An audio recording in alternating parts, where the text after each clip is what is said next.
Welcome to Geek Out with Angie Fiedler-Sutton, an ongoing discussion on geeky topics. In this episode, we take our first venture into Stan Lee's Comikaze 2014 edition. I got the chance to talk to Dan O'Brien, the head writer and head of creative video at Crack.com, to talk about their latest venture. We've been doing video for about 6 years, and then last year we launched Crack Studios, which is our big, new, exciting endeavor where we're creating a new 3 to 5 episode narrative sitcom every month, and if the audience likes it, the shows will get renewed and we'll keep making them, and if not, we'll never talk about it again. How quickly does it take you to put together something like this? It takes kind of a while. We had last January, actually, we got our main start where we got all of our writers in a room together and just pitched every short form sitcom idea that we've ever had, all of us, and sort of decided our slate from that big writers room. We're such a small team that our writers are performers as well.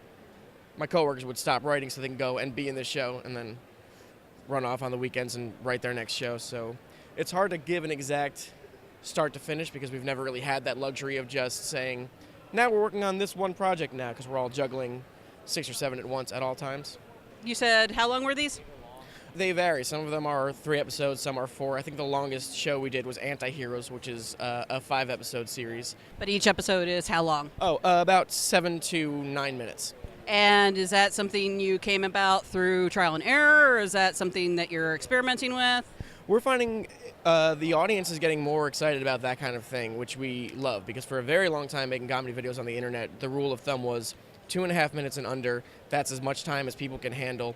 Now it's the future where people are watching Brooklyn Nine-Nine on their computer, they're watching movies on their computer, they're getting them on their mobile devices and watching anything of any length of time anywhere. So we know that there's an audience that is ready for that, and our favorite complaint that we got from our audience when we used to do videos was, I wish this was longer. We took an initial gamble that they would stick with us for 7 to 9 minutes, and it paid off. They do. They like it.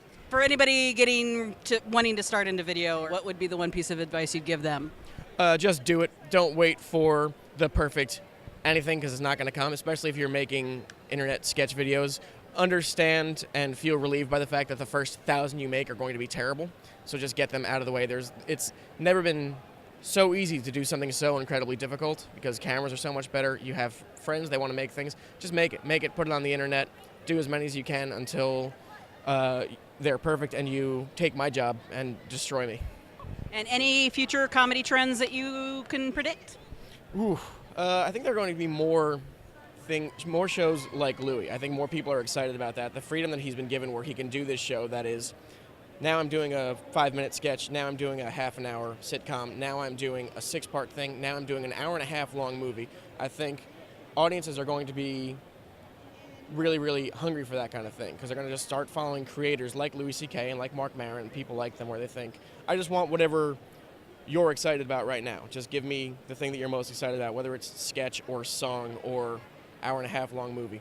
My name is Dan O'Brien. Check out Crack.com. It is the stuff you didn't know about the stuff you thought you knew. We have books, and we create 35 to 40 pieces of brand new original content every single week.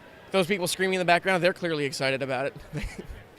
And that's round 1 of Geek Out's take on Stan Lee's Comikaze 2014 edition. Next round will be an interview with Houston Huddleston, the man behind the upcoming Hollywood Sci-Fi Museum. Stay tuned to Sci-Fi for Me on Twitter and Instagram for more coverage of the 2014 Comikaze Expo. Thanks for listening to Geek Out with Angie Fiedler-Sutton. The theme song is Schoolyard Haze by Jerry Pitkigan, available via the Free Music Archive. The podcast is recorded in partnership with Sci-Fi for Me Radio and released under a Creative Commons Attribution Non-Commercial Share-alike license. Links for more information on all this are available on angiefsutton.com.